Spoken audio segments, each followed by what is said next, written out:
Hey everybody, welcome to another episode of the Maybe I'm Just Not Getting It podcast. I am your podcast host, Robert Davis. Thanks everybody for tuning in as we continue trekking through the third season. Before we start, just wanted to do my, episodic plug. Follow me on social media. Facebook is Robert Trey Davis III. Instagram is RTD underscore III. Follow the podcast, like, subscribe, comment, all that good stuff. It is on Apple Podcasts, iHeartRadio, Spotify, and YouTube. And like I say, every time, I appreciate everyone for the views, the comments, the support. It means a lot as we continue to move forward. So, with that being said, with today's episode, just wanted to. Today's episode is going to be about a topic that I think is of immense importance, and yet, even though we hear about it all the time, it doesn't get, I don't think, enough topic or enough airtime on people's heads. And that's really, I think, is financial literacy, and more specifically, financial literacy in the Black community. And so, just before we started, just wanted to introduce my guest for this episode, my lovely wife, Ilyasah. How you doing? Hello.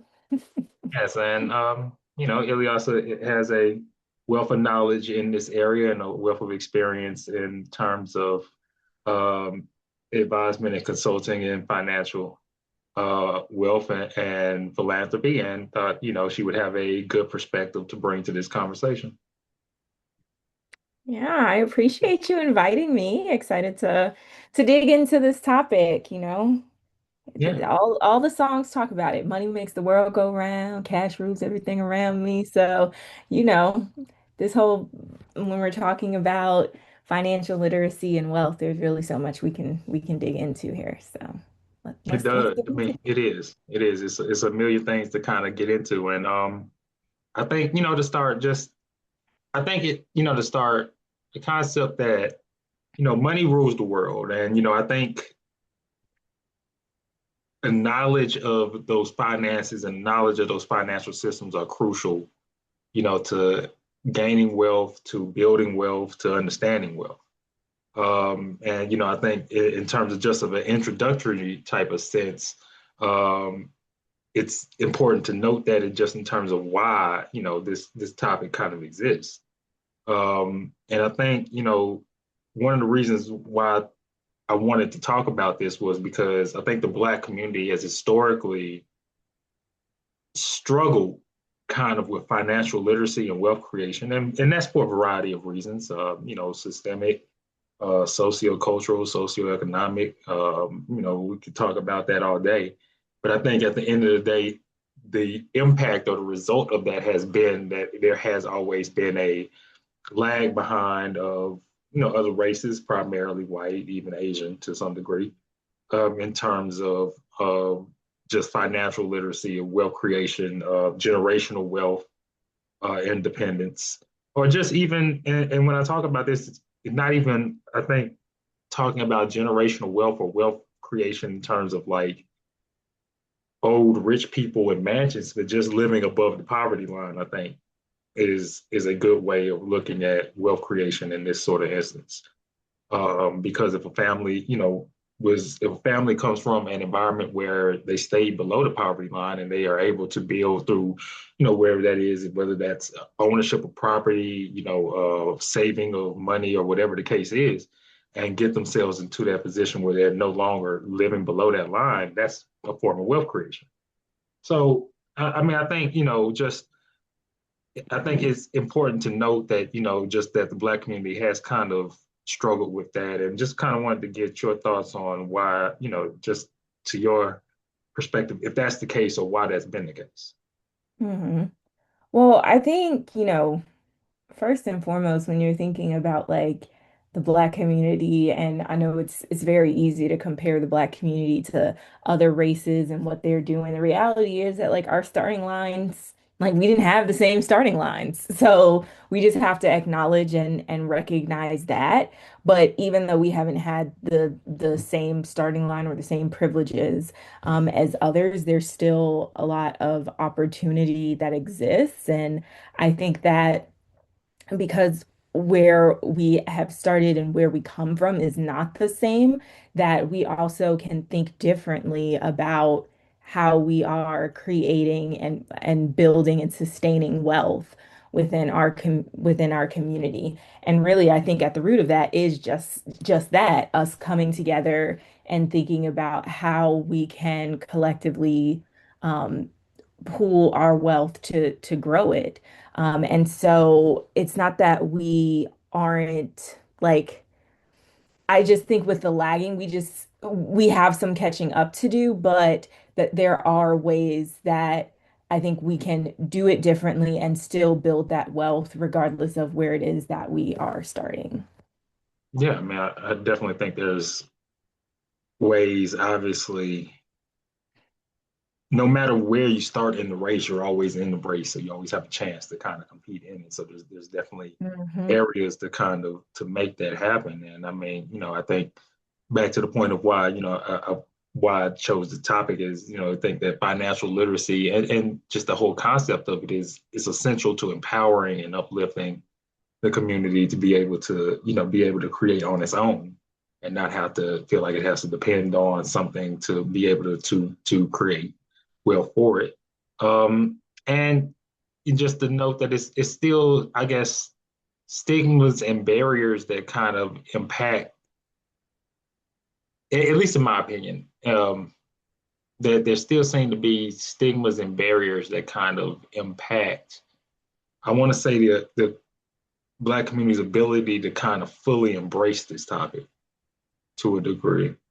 Yeah, absolutely. I mean, how many times have, from when we're talking with our elders and they might say something like, oh, when we're talking about insurance, oh, you trying to kill me. Or when you're talking about putting money in banks and some of them are like, I don't trust those banks and they're keeping stuff under their mattress and stuff. Like those stigmas are real. Those are things that our elders probably heard from their elders, and now we and our generation are hearing it and believing it and carrying it forward. And so I just think that's where going back to the community aspect and like having platforms like this one, we now have social media and so much. Like it's really important for us to educate our brothers and sisters who like just may not have a full understanding of ways that they can like just handle their money differently in order to grow it. Yeah, I mean, I agree with you, and I think to your point, we've all can relate to having come across those instances or examples of those sort of barriers, where it kind of comes from those old cultural lines of thinking of, and just to be clear, they're coming from. It might be from a place of paranoia, but it's not from a place of from a bad place. I mean, it generally comes. It stems from real, Real things. I mean, real things that the concern. Yeah, 1920s, the stock market crash and people losing their money that were in the banks. yeah, And like, yeah, it definitely comes from real places. And like, we should be cautious. We should be aware and yeah. know that history. But that's where it all comes with like the knowledge and understanding, not just tell it like our elders do have a tendency to kind of just tell us things, but not give us the like reasoning behind it. And Yeah. so it's on us now. We're the adults now, like we're the ones that have to do our own digging and fully like jump in on these topics and understand them and make our own informed decisions around it. Definitely. And um, just to talk about why, at least I believe this matters, this topic matters so much. I think, the first, and to the degree kind of already stated that financial literacy is that first initial step, I think, in terms of wealth creation. Everybody talks about wanting to, I guess, be rich or wanting to create wealth or wanting to be their own boss or wanting, to be all these things. And I think the first step, like literally the first initial step to that is understanding that world. The understanding your money is the first step to creating it, and it's the most crucial step to retaining it. Because if you don't understand, I mean, most of the time when we see athletes or celebrities or something that have gone broke, went through mass amounts of money, made their money and lost it through whatever ways it is. Most of the times when you hear them, they interview them or something like that, they talk about how they did not, have a full understanding of money, or didn't have a full understanding of what was going on around them. And I think, that financial literacy is big in terms of that, because you don't have to be rich to be bad with money. There are poor people that are bad with money all the time, in terms of bad with spending it, bad with saving it, bad with distributing it out, just whatever the case may be. And so I think that that concept of just understanding this world first is the first thing. I mean, is the most important part, and just that initial first step in 1,000 steps, I guess, of trying to get to that point. Um, and oh no, go ahead, sir. Yeah, I want to jump in on that because so I well, you know this, but like I am a big fan on like all things personal finance. I watch all the television shows, I listen to the podcasts. And so Ramit Sethi, who is like one of the like just very popular personal finance experts, he has how he talks about your rich life and what that looks like.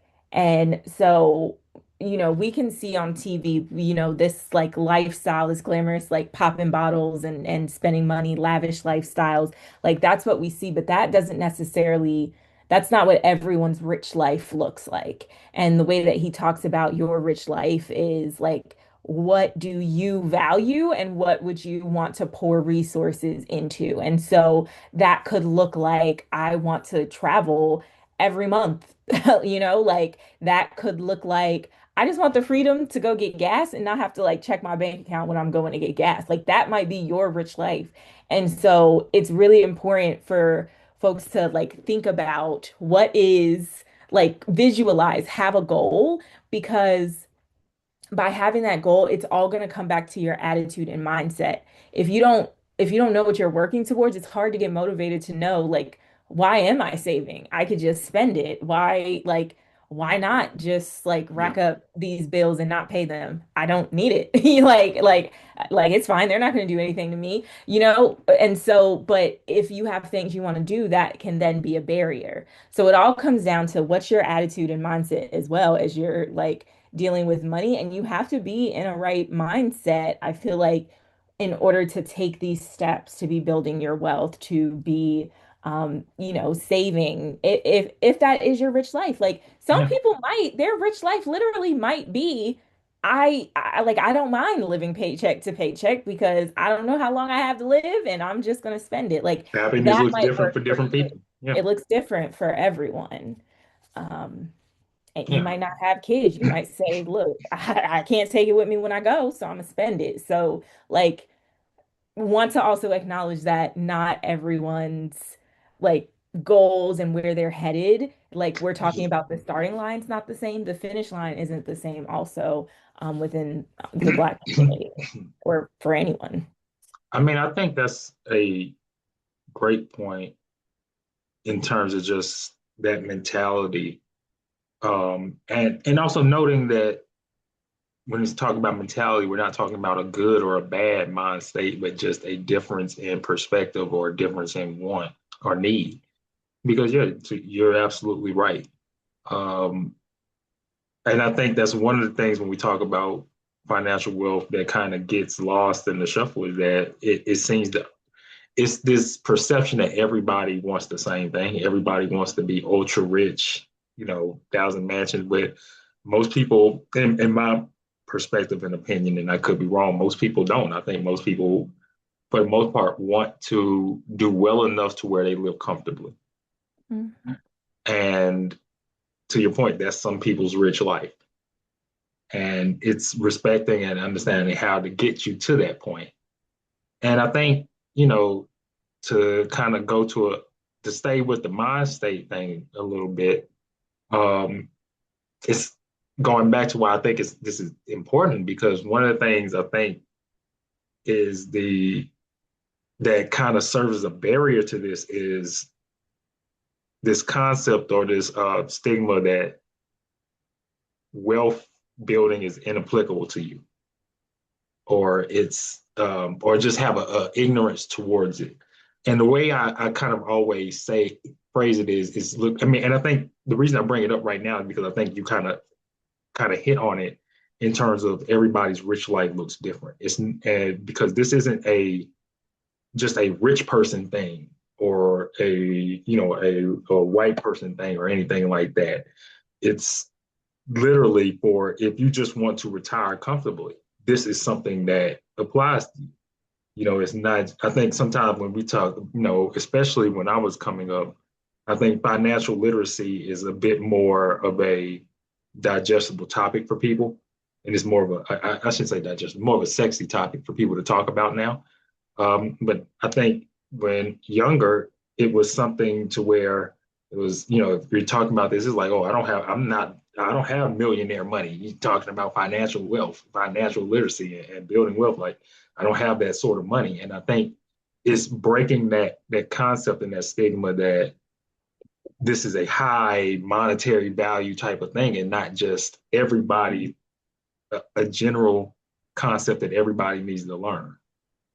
hmm Well, I do think that there's a distinction between financial literacy and financial wealth. And I do think that at like financial literacy, those are, topics that I do believe everyone should have a basic understanding of. Folks should understand savings, check-ins, banks, credit, like there's some basic understanding there when it comes to finances that everyone should have. And unfortunately, we're not learning that in schools, and so that really is just kind of passed down.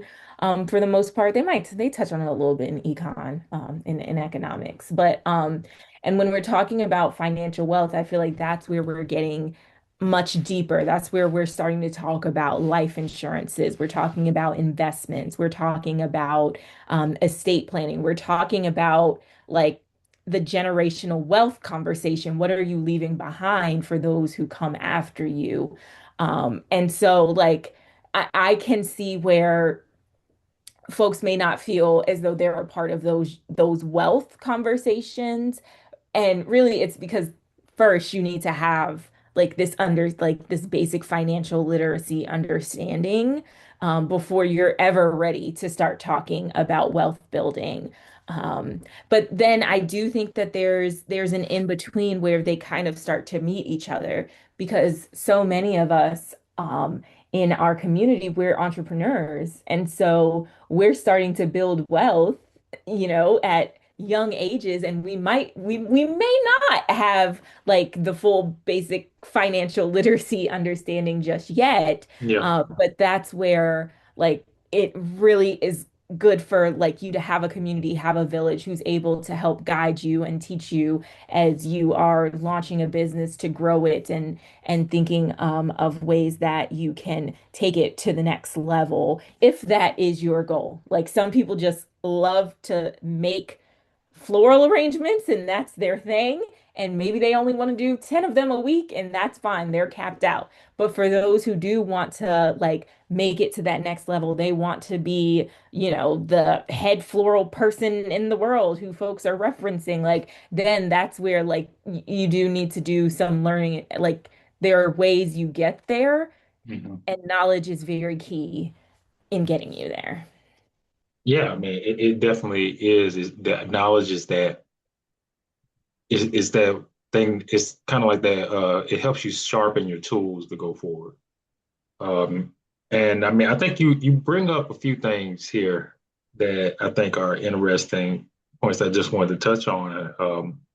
One is the concept that financial literacy, or I guess financial wealth, let me say financial literacy, but financial literacy applies to and financial wealth is more than just money or saving money. It's more than just, and I think sometimes people like the concept in the past had always been kind of the thing where like you were saying, like where older people, like, you're stashing money under your mattress. And I Mhm. think even in our generation, that same mind state still applies where it's like, I'm just throwing money in the bank.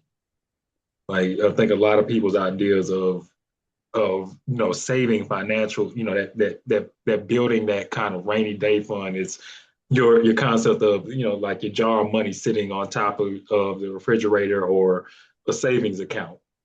Like, and while those are technically methods of financial wealth building, is that they are outdated and not the most effective. I mean, savings accounts aren't bad, but you have other Yeah. obvious ways to go about it. And so, I mean, I think, and you're talking about things like, estate planning, like you were saying, in terms of just what to do with those assets once you're gone. Budgeting in terms of just, every month sort of identifying resources of where money's going, where it's not going. I think a higher understanding of banking, to a point that we talked about, to a degree of where I think outside of just checkings and savings, but of other, features Mhm. that banks have that people take advantage of. And I think people of other races take advantage of more than we do at times. Investments, I think that's becoming a bigger thing, obviously, in today's society, with the stock market and everything like that. But investments is still, I think, a wide, kind of like a Wild West type of world of financial wealth building.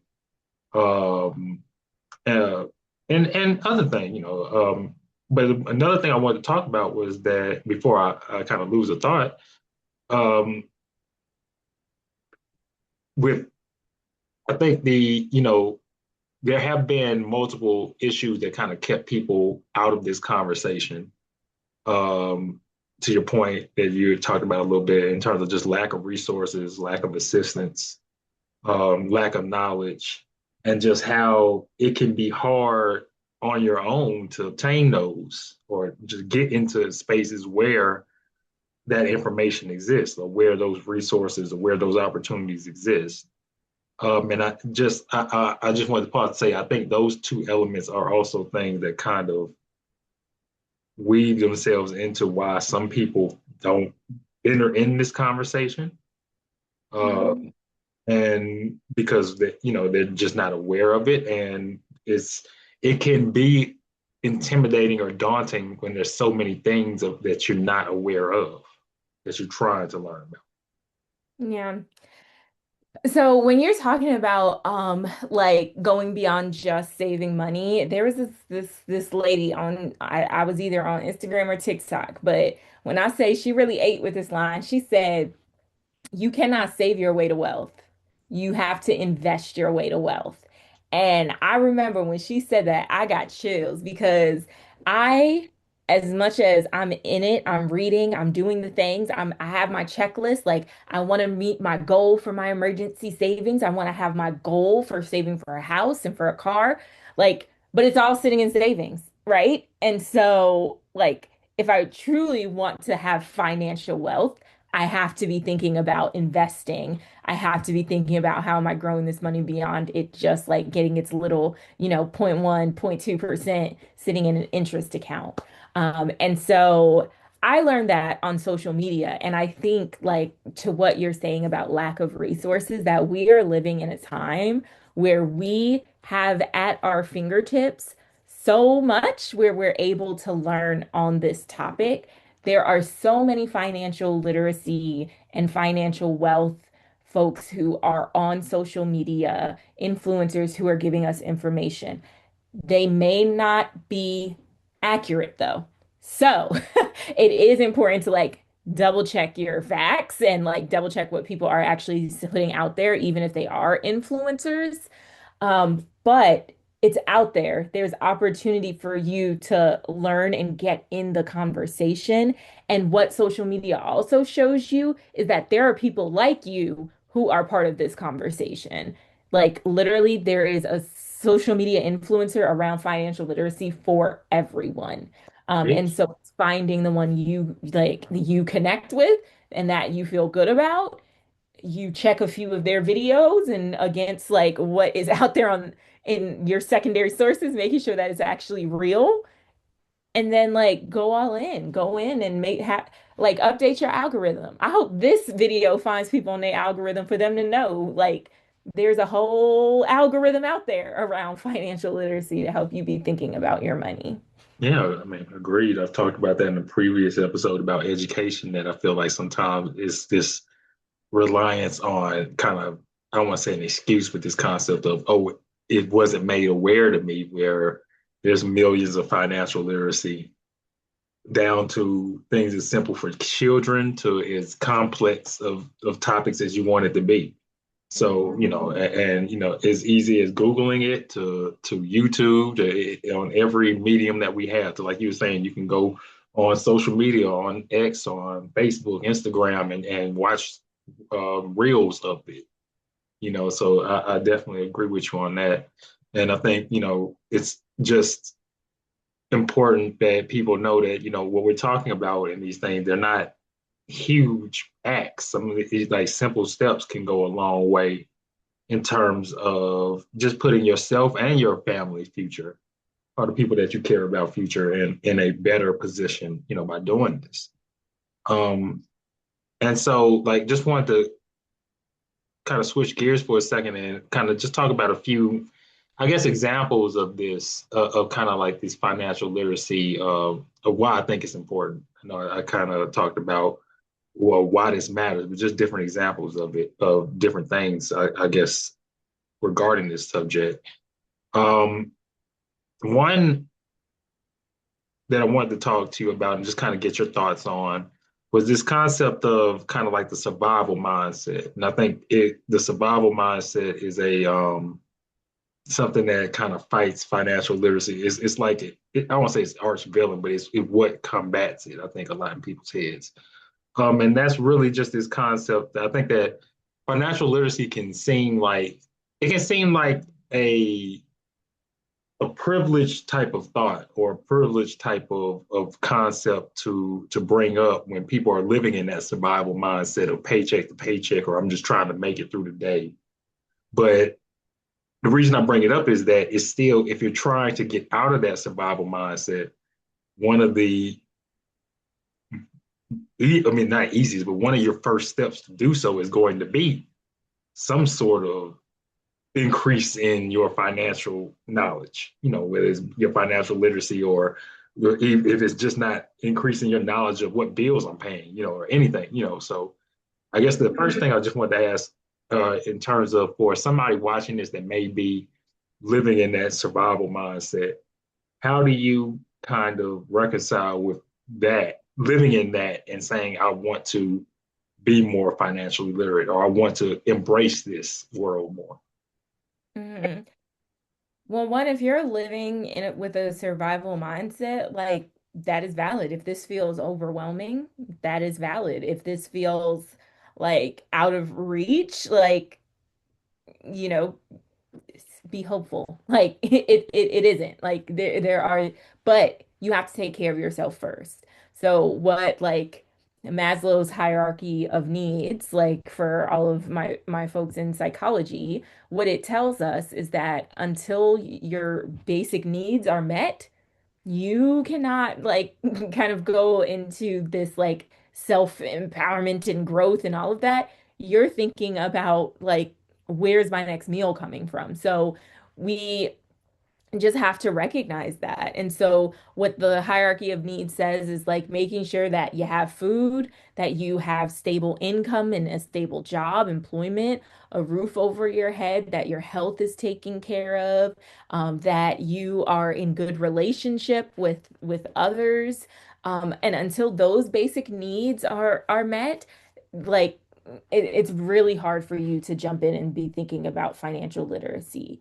But you can always educate yourself, if this is a topic that you find interesting, something that going back to the whole attitude and mindset when it comes to money, if you're visualizing what your rich life looks like, what it looks like for you to come out of this, then like dive all in, like lean into it, continue to learn, continue to figure out how can I make these steps, still like prioritize your basic needs because those have to be met first, but like you can still, take 5, 10 minutes a day to read something, or watch a video, or do something to make those to take those smaller steps that'll lead to bigger change.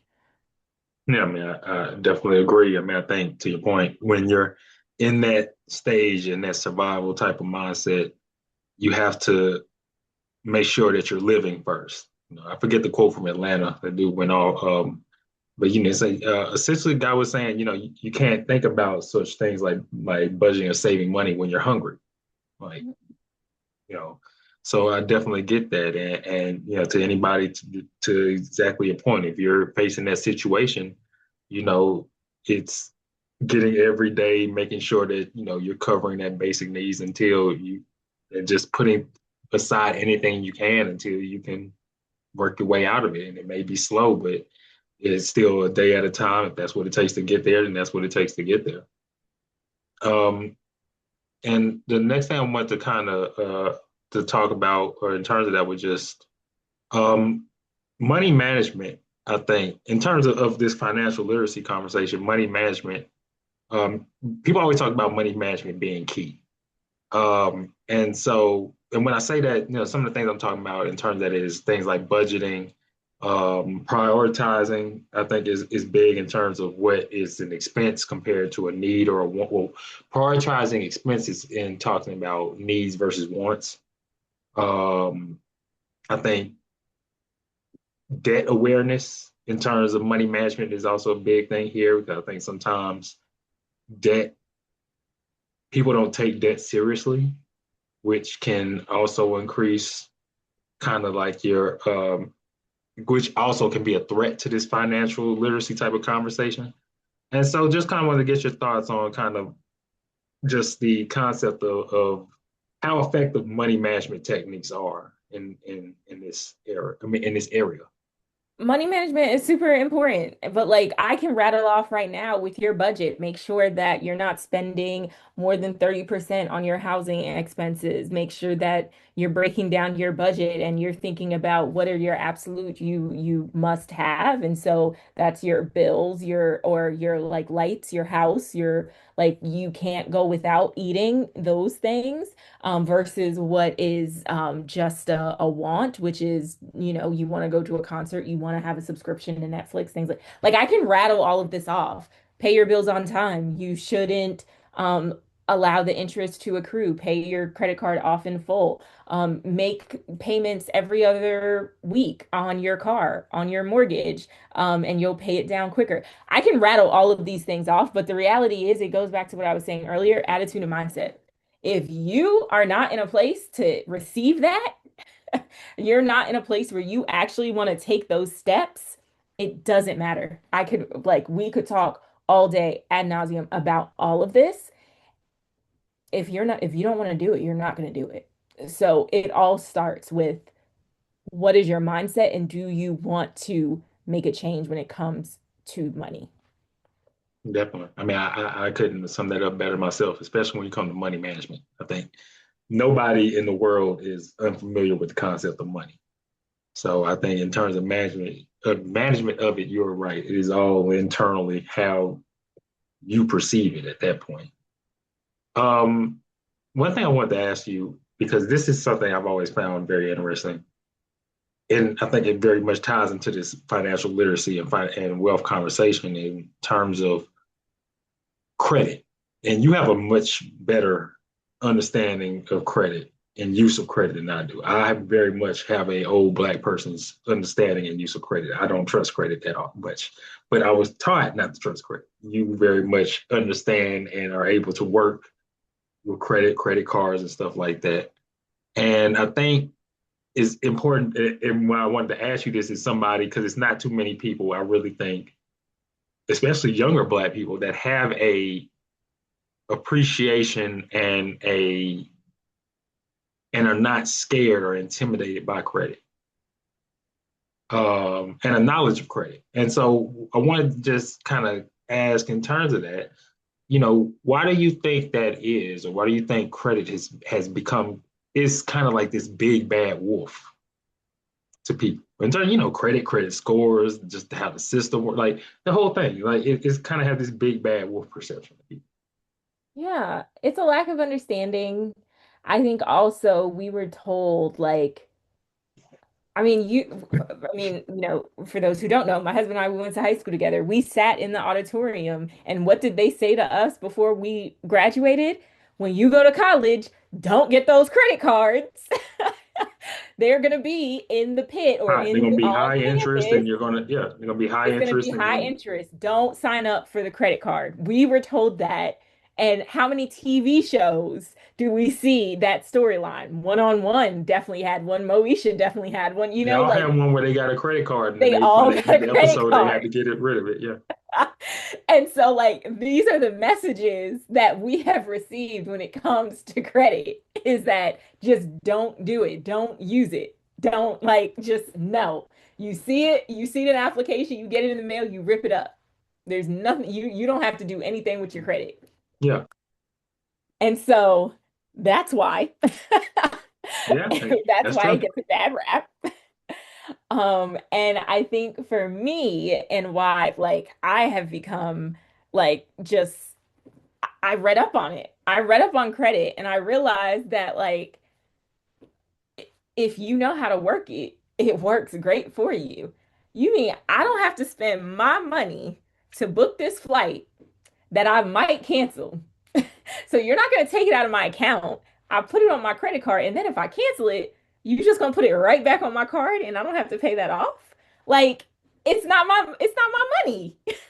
I mean, it is. It's tied to my name, but like you're not taking it out of my account right now. And so, like, you just have to know how to work it. I can say that, like, I have had a credit card since I was, I think, 19 years old, and I've never paid interest on a credit card. But what that means is that you have to also be disciplined enough that when you swipe your card, that you know you do have the money to pay it. Uh, and that you aren't going to accrue that interest. There's also like, we can get into the nitty gritty. There's lag time that comes with credit. So like you might not have it right when you swipe the card, but you know you're going to have it by the time you have to pay that bill. And so that's where it does come with the discipline of you have to also be up on it. And then we get into points, and I can get on I know you love to talk about your soapbox. I can get on a soapbox around some credit card points and like how now you're making money by using these credit cards. So like not only are you not paying all that interest that people have told you, but you're actually getting money. Like I'm telling you, a credit card company actually hates to see me coming because they don't make money off of me, but I'm making money off of them. And so that's where you have to like just know the system, have the knowledge, and then have the discipline as well. If anyone ever wants to talk credit You card the person. recommendations, anything, just let me know because I've probably had quite a few of the credit cards that are available to us. I'm So, I'm sure that you have. I'm sure that you have. And I think the switch from credit, I think, because I think you've hit the nail on the head pretty perfectly with that one in terms of that. Another thing I think that, and going down the line from one thing that you focus in on to something that I focus in on, estate planning is important as terms of a generational wealth building. Obviously, being something that I meet with people and talk with people and prepare stuff for them for. It's in explaining to them kind of just in terms of estate planning, you're talking about, wills, trust, even things like power of attorneys or just anything to protect your assets or your estate. And, just in terms of this being important because it is another way to transfer wealth. And quite frankly, it's one of not just the oldest, but probably one of the most efficient ways to transfer wealth in terms of just how generational wealth has been transferred from families through down, through in. if Um, you don't have your paperwork in order, it can't be passed down. So, right. you got to have your paperwork in order. I think the biggest issue that happens with this in terms of when I meet with people is that oftentimes they don't think they have enough they don't have enough that matters, or I don't have anything to pass down. Like you might have a car, you might have that. Like even if you don't feel like you have a lot, you still have things. And if you have things, you have a lot. Like so, just in terms of that, I mean, in terms of that, for anybody that's watching, I would, encourage you to, especially with the people in your family, elders or not, to talk to them about if they have a will, if they have, um, any sort of will or plans in place, power of attorney who's handling their decisions if they're unable to make those, because those are other ways to protect assets where we see sometimes, especially in the most extreme version with some of these TV shows of, oh, so and so came in at the last second and had a relationship with a dying woman, and then she wrote everything in her will to him or something. Just these extreme examples of people, or families fighting at the funeral over who getting such and such money and stuff like that.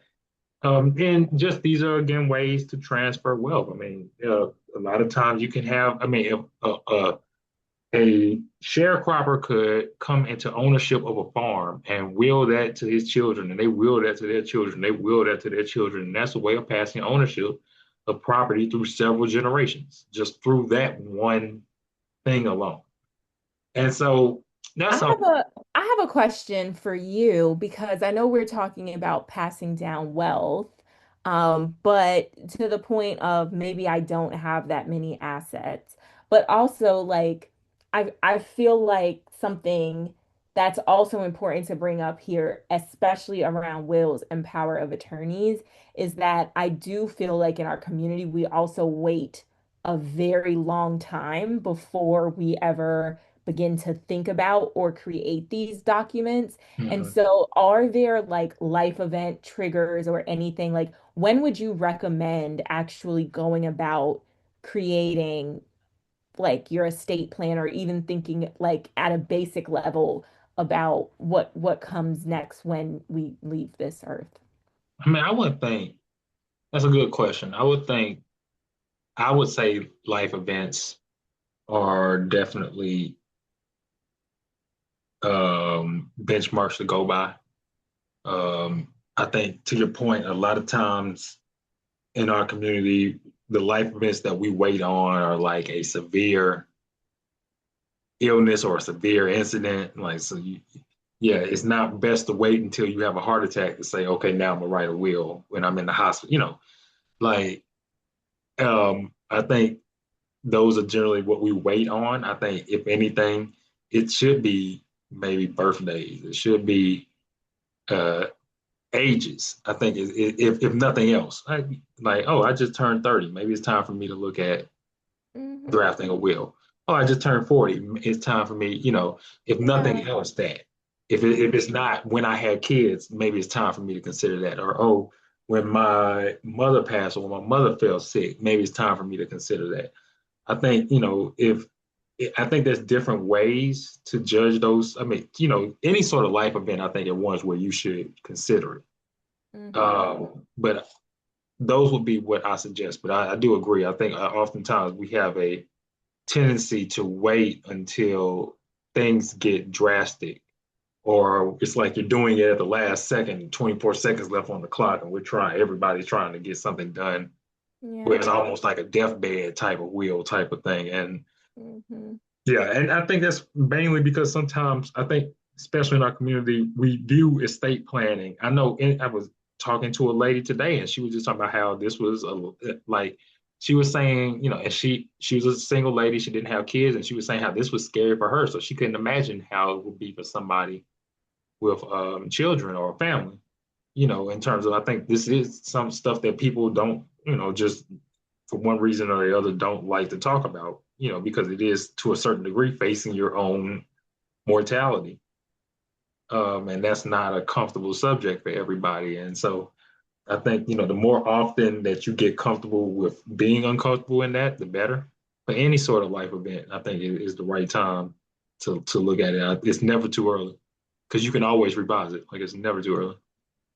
And I think that is a very important important piece. But I first want to ask one question before I piggyback on that, which is it expensive to like get a will or a power of attorney? No, I mean not at all. I know different people charge different amounts, but no, I mean generally I do wills. I mean for people for $100 sometimes. Like it's not it's not expensive at all.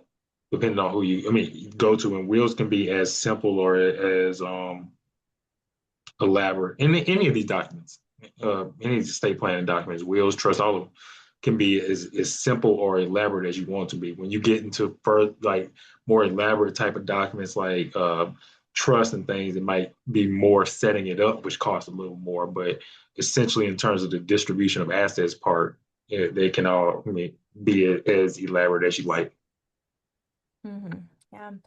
And then what I just want to say around what you said about like have to get comfortable being uncomfortable, like that is such a great point where I feel like when we're talking about generational wealth, and the passing of assets, and again, like when you talk about wealth, like when I think about wealth, it's just like, am I putting those who come after me in a better position than I had when I started? And so if my parents were to leave me nothing, and then I am able to leave my kids enough to bury me, like that is a little bit better than what Mhm. I had, like that right there is wealth. Like that is like you are building some wealth for your family. And so I say that to say that like as that happens, it is important that we have the conversations that we are talking within our families, within our Black community about like what happens. There's so much that like we don't know. We don't know how, like some people don't know how they're going to pay to bury their loved ones. And so passing that knowledge to one another and also having the conversations, like maybe your children don't know how to go like what that process is, but if you know because you had to do it for your parents, like pass that down and make sure that your kids know and understand. Don't just like feel that you need to protect them or keep them away. Like that is knowledge that is so important and so key. I feel like, and we just have to get better about having these conversations. Yeah, I mean, I definitely agree. I definitely agree with you on that, and I think um, one thing I wanted to bring up, and to a degree, we kind of talked about this in terms of credit as well. In terms of just there being a historical mistrust of banking. Not Mhm. I mean, I think banking is, I mean, just as what we talked about with other elements here, it's a, a crucial, almost necessary element of wealth creation. Like you're not going to be able to amass but so much wealth without having some sort of banking relationships, bank accounts, or anything of that nature. I do think, for the same thing that we talked about with credit, that the Black community has had a historical mistrust of banking. Um, and for good reason. But I think that's always been a issue that's always kind of lingered. Um, and I think we view it as kind of like almost a trap or a game where if you don't fully understand it, you can lose. And if that's the case, I think it's still on us to make better decisions or be more knowledgeable to make better decisions that benefit us in terms of when it comes to banking and choosing what banks that we choose to operate with, making sure that that banks are FDIC protected or FDIC insured, I guess I should say. Um, just making sure that even with the accounts that we choose, that everything doesn't have to be like you said, just a checkings or a savings. You can do a money market account. You can do bonds. You can do different things to put your money in different ways. And so just, I But think, that takes financial literacy, like we were saying, like yeah, for you to even understand what is a bond, what is a stock, what is um a money market, like what does it mean if my stuff is invested? Does that mean that it can go down? Like those are all questions that like go to your financial institution and ask them. If there's mistrust in a bank, ask the questions. yeah. And I mean, and I think you kind of segued into the next point I wanted to ask about because I think, and the next thing I wanted to ask about was investments.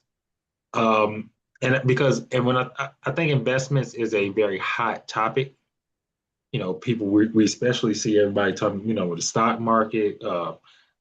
Crypto was I think also a very big thing that kind of came up over the past few years in terms of just an emerging market that's kind of like virtual. I think investments in the concept of virtual ways to virtually make money. I think Hmm. is a growing trend. I think it's very risky, but it also is very risky, and it also requires a high amount of financial literacy. I think to really be effective or to really understand that world. And the reason I bring this up is I think, at least in my opinion, and I want to get your thoughts on it and see how, I mean, what you viewed or what you have observed. I think that it's a lot of people jumping into this world of investments, whether it be, like I said, stocks, crypto, bonds, different sort of measures. And they're jumping into this world, I think, I don't want to say prematurely, but just I think people are losing money, especially with stocks. Hmm. With the stock market, I think people are playing overly risky, and it's not that I don't think they are fully understanding of the risk. I just don't think they're fully appreciative of what they're doing. Or they don't take the full gravity of what they're doing. But I think when we've seen things like the GameStop rush that happened a few years ago where they were buying and selling GameStop stock, or the Dogecoin, the thing with Elon Musk and the pushing the Bitcoins and everything like that. I think that people have kind of seen stock market investment turn more into a game, so they're treating it like one. Yeah, And I but your think money's not a your money's not a that, yeah, game. that's Like the point. you Yeah, you have to do your research. Like don't just, and also again with when going back to mindset, like if it is a game, you need to know that it's not coming back. So, like, do you have some discretionary money that you're able to just kind of play with and see if it grows? If so, great. If not, put it to the side. But when it comes to investments, you have to know your risk tolerance. And so, risk tolerance is how much risk are you okay with taking? And so there are people who are like very low risk that are conservative, and which like having something like a bond is fine. You put your money in, like it's really not going to fluctuate that much. When it comes to stocks, do your research. There are stocks out there where you can have that conservative risk of like, oh, over the last 20 years, you can see it really has only fluctuated 0.1%, 0.2%. And so, like, you're also not getting as much money, it's high risk, high reward. But you also may just like be okay with making a little bit of money and knowing that you're not going to take a loss. There's then moderate risk and then there's the high risk. And so with the high risk, like, yeah, you might hit big, for those people who put money into crypto, maybe they put $1,000, $2,000 and they came out with like 20, 30. Like that was like wasn't that like a 1 day fluke or like a 2 day fluke? And then it went right back down. And so like you just like also kind of if you are high risk, you're probably someone who is going to want to be checking it constantly. And so like with your mindset and your mental, like is that something you want to be doing? Them day traders who are literally at their computer all day long, like to make money, like that's just a whole nother world that I don't think we should get too much into. But like risk tolerance, that goes into basic financial literacy. You need to understand what that means in order to make some decisions when it comes to how you're going to manage your money. I agree. Nah, I agree with you. I think there are costs associated with being uberly successful in those high risk, high fluctuation worlds that people don't fully consider, like time, effort, that, when you're in those worlds, you have to really commit to. An hour, Mhm. it could be a day, in terms of that. So, yeah, I mean, and um, a few more examples I wanted to bring up, and these are more ones I think that are more common towards, I think, the common person. First, just the plug for me in terms of fraud protection. It's your simplistic steps. I mean, and I don't know why people don't do it more, but just things like monitoring your statements, your billing activity, not sharing your info, asking, like you said, asking questions to your Mm. bank. I think to your bank or to your financial institutions, or I think just those people, like those are simplistic things. Those are also ways. Those are also common forms of financial literacy. It's ways of building wealth, of monitoring your money, monitoring your spending, monitoring your habits. And just kind of wanted to, again, put for people that's listening, those are always things to do. Um, but one thing I wanted to ask you about is this topic of, not this topic, but this mind state, the get it in blood mindset. I think that's one thing that has, especially amongst the younger generation, our generation and younger, I think it's become extremely prevalent. And when I say get it in blood mind state, I mean, what I'm saying is I think where people are taking on a debt or an expense with the full knowledge of, I know I'm not going to pay this. They are just, if they're going to get it, they're, Uncle Sam always wins, Robert. Like Uncle Sam is always gonna win. Uncle Sam is like when you say get it in blood, like Uncle Sam is gonna get your blood. Like he gonna get it. Like so I just think that like that's just a terrible mindset. And if that is the mindset you're operating in, like where does that stem from? Is that stemming from like you're not expecting to like live much longer and so it's like, oh, well, you're just gonna get this. Like the reality is that like for someone who's going to be here in their 60s, 70s, 80s, like they're gonna get that money. And so it's only gonna harm you in the long run. So we're talking student loans, people who aren't paying their student loans. You see that they're putting everything in place to make sure that they get their money. All right. So like student loans, medical bills. People love not to pay their medical bill. Well, an emergency happens and insurance denies you because you haven't been paying your medical bills and now you SOL and you 50, 60 years old, you need this. Like so like you like just you have to like try to think beyond today. You have to think for the future.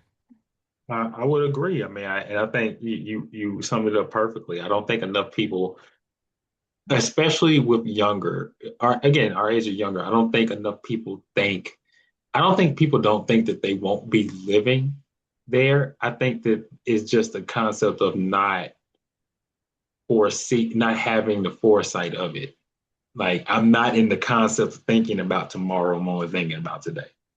Or even what I think is an even worse or even more desperate frame of thought is I just don't care what happens tomorrow. Not even like, and I think that's really what kind of catches me is that I think more people are recklessly taking on debt of a lot of different forms because they're like, I don't care. Or I know I can't pay this back, but I don't care. And whatever happens, happens because I have no care about what happens. And I think that's a very dangerous type of concept to be in, that and just that to your point, the get it back in blood thing just never puts you in a good position in the long run. Hmm. And then the last kind of example I just wanted to talk about was the get rich quick mentality, kind of like your scheming. I think sports betting is become a huge and not as women are impacted by it, but it's more of a huge epidemic among men in terms of that. And it's just what I would say that generally these get rich quick mentality does not work usually. When we were younger, we saw things like what was it, forex, wake up now, all that sort of stuff that came and fizzled out, and you'll see it more and more. I think, and like I said, I think now it's more sports betting and online gambling is become the new get rich quick scheme because we see so many people that are that they don't show how much they might lose in a day, but it's I made $5,000 off of this bet, or I made such and such money. So and it's real quick, it's quick, it's easy, and I think that these are just traps that people can fall into, and understanding the risks that come with that, or understanding kind of just what how these things look for people, what like they look for in order to make you spend that money, is a way of, again, of financial literacy, of just of empowering and enriching yourself and trying to navigate those minefields. And so, just again, my plug for anybody that is into those, just to be aware. But just want to go through a few concerns I had regarding this. And like concerns I have regarding this topic is, I think first we talked about this, is that just poor financial literacy can lead to choices that impact you. It can impact your spouse, your partner, your family, your descendants, your business, so on and so forth. Like if I had poor, if I had, if I was making poor financial decisions, it would impact you as my wife. Like there's no way that it wouldn't, because we would be blinked in that regard. So, I think, people, and the reason I say this is I don't think people think about, sometimes people don't think about this in a concept that's bigger than them. Like, sometimes these decisions that you're making have more of an impact on those around you than just yourself. And so if that's something, and that can lead people to be more, um, precise, or be more, um, I guess, intentional about their decisions or about their habits. Um, Another concern I have is that there's just a lot of misinformation, scams, schemes, and I think you kind of hinted at this a few times. There's a lot of stuff that prey on kind of like the uninformed, the desperate, those that just kind of like trying to push through. And I think identifying what those are, or identifying just kind of what's real and what's fake here. I mean, you kind of talked about it in terms of like even with your influencers, of like you might find a financial literacy influencer, but you also have to check to see, just to make sure that what they're saying is accurate, because there are people that are just saying stuff online. Um, and so I think, just being able to identify what is misinformation or what is not good information to take, I think is key in terms of this. Um, One thing that I think is really killing people, and I'd love to get your thoughts on it, are payment plan options. Things like, I think, Klarna, Afterpay, stuff like that. And it's not that I think they're bad, but they can be pitfalls into debt. And I think that the more that we make everything a payment plan option. Like I understand payment plans for big items, I understand them, but I think, in terms of, I forget the company they went over, but they had to write off with so many when they were trying to give, I think, like after-pay options on stuff like DoorDash. Like you shouldn't. I don't believe you need to give an extended pay option on like your McDonald's from that you're door dashing to your house. Mhm. And I think, that people are more likely to do that because they'll look and say, do I want to pay $15 now, or do I want to pay $5 now, and then whatever else later? And they don't really think about the concept that you're paying more in interest, or if you don't pay this, then it's a bill that may start, a debt that starts to accrue against you, and blah, blah, blah, blah, blah. But I I think, think that when we're talking about these, that we have to like to something that we talked about earlier about the survival mindset, that for some people they trying to eat and like they're not thinking about sure, interest or anything. They're trying to eat, so they're gonna climb and they're gonna afterpay. But if you are in a place where your basic needs are met, all right, so we're establishing that is the base. You have food in your fridge, you have a roof over your head, that when you're thinking about Klarna, Afterpay, all of those other options, it works if you work it. All right. And that goes for like what I was saying earlier around credit. If there is a way that like you should not like you shouldn't pay money to like why pay more for something like it doesn't increase the value of it. So, like, you have to really think, does you having these outfits from Shein, like, do you really need to pay all of this money right now to get these outfits? Or is it better for you to wait until you have the $70 for the stuff in your cart in Shein and then be able to order it straight out? Like, again, it all goes back to attitude and mindset. Yeah, I agree. Um, and then, we talked about my next point. I think, apathy, ignorance, intimidation, these are all barriers that, especially the Black community, have come across where you've seen things like consistent poverty, consistently feeling like there's a lack of opportunity, consistently feeling like there's a lack of belief in success.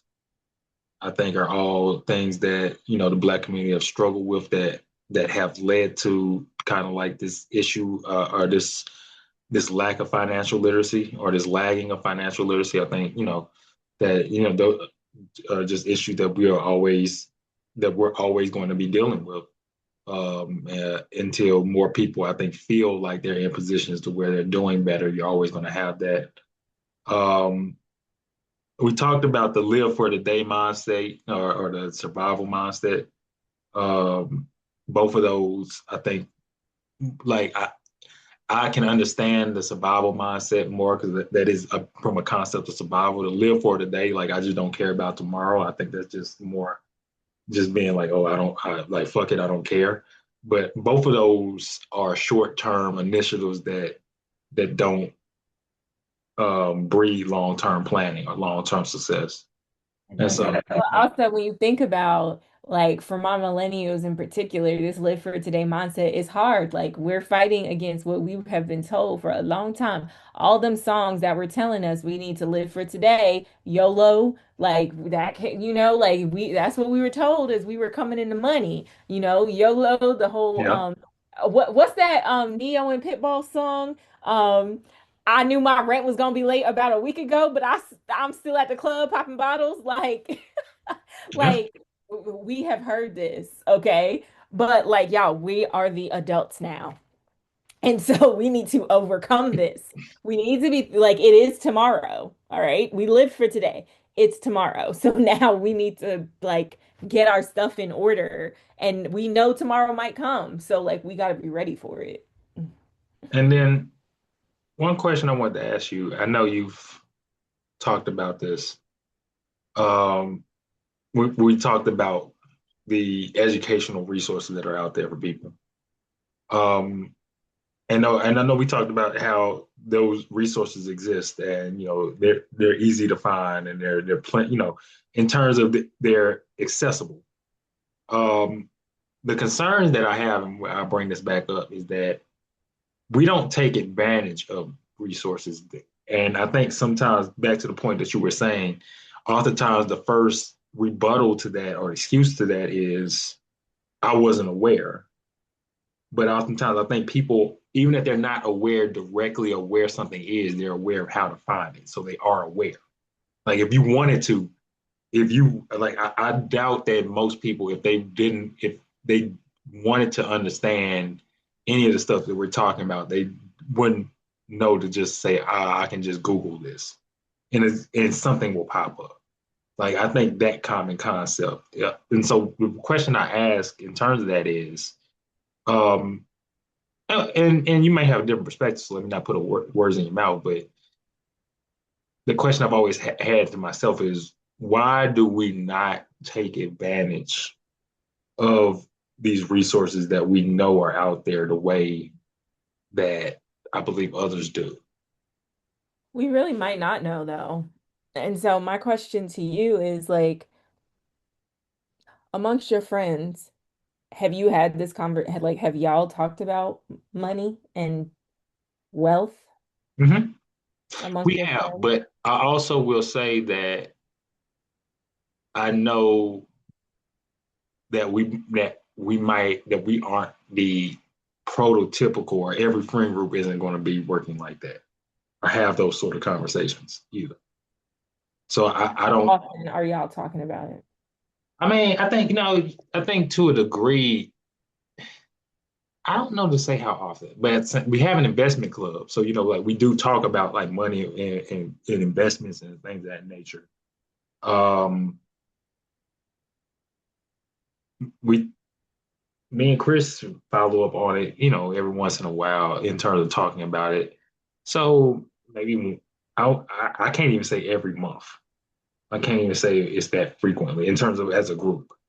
Mhm. But But that's great that you have an investment club. I just posed that question because I really like, yeah, we know it's out there, but also like I feel like that's coming from a place of privilege of like we're also in places like through our careers, through our families where like yeah, we do know about these resources where we can reach out and touch and like easily access them. We know how to rig our social media to like have the algorithm to have the things that we want it to have. Like I love to travel and so I have a lot of travel finance that shows up on my feed. But like literally some people just might not know. And so I pose that question around when's the last time you talked about it with your peers because I really think that's the key for those of us who are tuning in if anyone is still here in your podcast, like listening to this, like they have an interest, they now have some, or they've had some knowledge on this topic. And so it starts with a conversation. Like, just talk to your friends, ask them, like, oh, have you, like, done anything with stocks? Oh, do you have a credit card? What credit cards are you using? Like, it's really, I think, and that's where the resource sharing can begin, is person to person. that's it. I mean, I definitely think so. I think we all have to share knowledge with each other in order to build up that wealth, to build up that well or that base of knowledge within the community. Um, and so, yeah, in conclusion, just to kind of wrap up, the episode, I think the Black community definitely has increased their level of financial awareness over time. Like from where I can say where how this concept was looked at when my parents were coming up and how they talked about it, how it was explained to them compared to how it was explained to me and you, compared to how we talk about it, I think is a world different. And it is reflective of growth and, growth of a community in this space. Um, and, I think just for people watching this, that financial literacy, again, it applies to everyone and we all have to make we all have to make money. We all have to buy things. We all have to pay bills. And so this concept is going to apply to you whether, you think it does or whether you want it to or not. And if we all take small steps in the right direction, the impact that we could have will be tangible in terms of just the money that we could save or the wealth that we could create or the opportunities that we could create for ourselves, for our descendants, for our contemporaries, so on and so forth. Um, and just that we must create the wealth in the Black community that we seek, because no one will do that for us. And if we sit around and we wait for opportunities to present themselves to create wealth, that will never happen. We have to be the change that we're looking for. And so with that, Ilyasah, is there any final words you'd like to give before I sign off? I think just adding to that, that like there really is a lot of power in the collective. And so like I know I just said like have a conversation, but then like take it a step further. How are we pooling our resources? And like um I just like in the Black community, you can trace back in our roots and you can see like susus are something that like our ancestors were doing where we were, pooling our dollars and supporting people in order for them to launch businesses. You're talking about an investment club, like that has historical roots all the way back to like the 14, like it has roots all the way back to where our ancestors were doing that over in West Africa and pooling their money to get businesses started. And so like let's lean into our roots a little bit more. Let's think about how we can really build our collective power when it comes to financial wealth. And that looks like not just money itself. That also looks like us pooling our knowledge, pooling our stories, in order to move our community forward. Well said. Very well said. Well, everybody, that is our episode. I would just like to thank everyone for tuning in. Again, this is the Maybe I'm Just Not Getting It podcast. Follow me on social media on Instagram, RTD underscore III, Facebook, Robert Trey Davis III. Again, follow, like, subscribe, comment, podcast. It is on Apple Podcasts, iHeartRadio, Spotify, and YouTube. Appreciate everybody for tuning in. Again, this is your host, Robert Davis. We will see you at the next episode, everybody. Thank you. Appreciate it. Bye.